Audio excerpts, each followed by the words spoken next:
Structural geology अभी हमने पढ़ा फिजिकली, तो उससे रिलेटेड था कि किस तरह के रिवर्स है, क्या माउंटेन्स हैं, वैलीज हैं, प्लेटूज हैं, कैसे हो रहा है। और सेकंड हमने पढ़ा रॉक्स के बारे में। एंड थर्ड ब्रांच है जियोलॉजी की जो हम पढ़ेंगे, that is structural geology.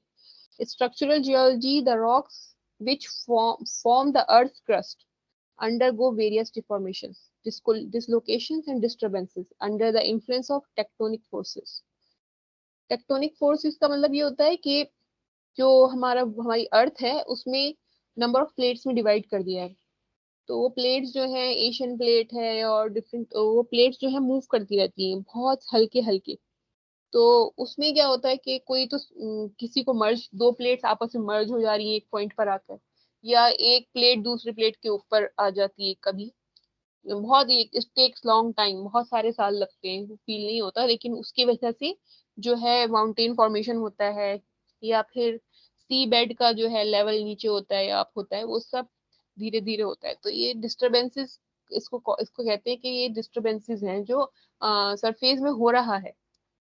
Structural जो है वो डिस्टरबेंसेस है अर्थ की। So the result is the occurrence of different geological structures like folds. उसकी वजह से जो आपको नजर आता है फोल्ड्स की फॉर्म में, फॉल्ट्स होते हैं, ज्वाइंट्स होते हैं, and unconformities in the rocks. The details of mode of formation, causes, types, classification, importance, etc. of these geological structures form the subject matter of structural geology. जिस समय हम ये सब पढ़ेंगे इनके बारे में, उसे हम कहते हैं structural geology. From the civil engineering point of view, it is an important as petrology because these geological structures modify the inherent physical characteristics of rock, rendering them more suitable and unsuitable for civil engineering purposes.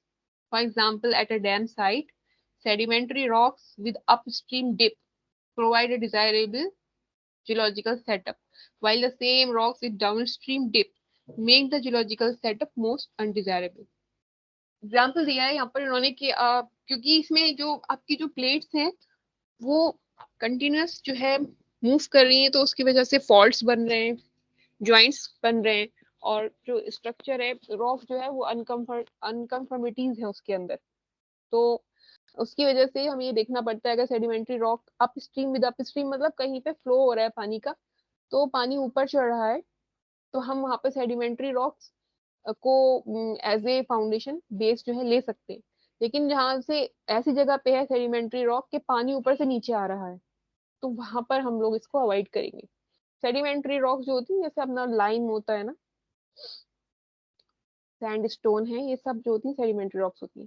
अब यहाँ पे एक picture आपकी understanding के लिए मैंने लगाई है, जस्ट टू टेल यू के एक बिल्डिंग थी, ये बनाई गई है, और इट ऑल इसको इतना हाइट है इसकी, एंड आई थिंक ये होगी अराउंड 10 के अराउंड होगा इसका क्या कहते हैं नंबर ऑफ फ्लोर्स। तो इसमें आप देखिए कि यहाँ पर क्या करा, पूरी बिल्डिंग ठीक है लेकिन फाउंडेशन पे इन्होंने ध्यान नहीं दिया।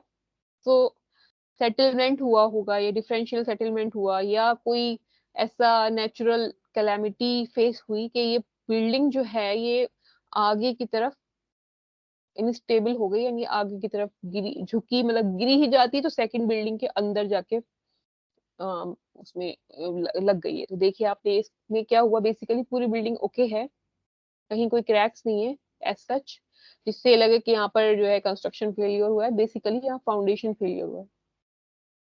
अब ये यहाँ पे एक ये पिक्चर है, ये है लीनिंग टावर ऑफ पीसा।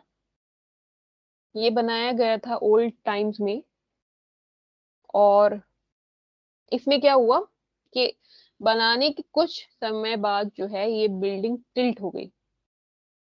सो ये क्या, इसमें बेसिकली प्रॉब्लम क्या आई होगी कि ऊपर से देखा होगा तो लगा होगा कि इसमें पूरा जो है अंडर, इसके नीचे जो है स्टेबल है ग्राउंड। देखने में तो लगता है ना, अगर आपने थोड़ा सा एस्केवेट करा 2-3 मीटर तो लग रहा है कि नहीं डिफिकल्टी हो रही है, और ये जो है यहाँ पर काफी हार्ड स्ट्रेटा है, तो उनका लो फाउंडेशन समझ के आदमी ने उसमें जो है बिल्डिंग इरेक्ट कर दी। लेकिन उस स्ट्रेटा का एंड होने के बाद जो नीचे होगा वो हार्ड स्ट्रेटा नहीं होगा। तो आधे पोर्शन में था आधे में नहीं था, तो वो साइड सेटल डाउन हो गई। तो ये थोड़ी सी बिल्डिंग टिल्ट हो गई। अब इसको जो है वंडर्स ऑफ द वर्ल्ड में काउंट करते हैं। ये ऐसी है काफी सालों से, लेकिन अब ये जाके यहाँ पर स्टेबल हो गया है, तो इसलिए अभी ऐसे खड़ा है। तो इसलिए किसी जगह का जियोलॉजी के बारे में इम्पोर्टेंट होता है, soil investigation is very important.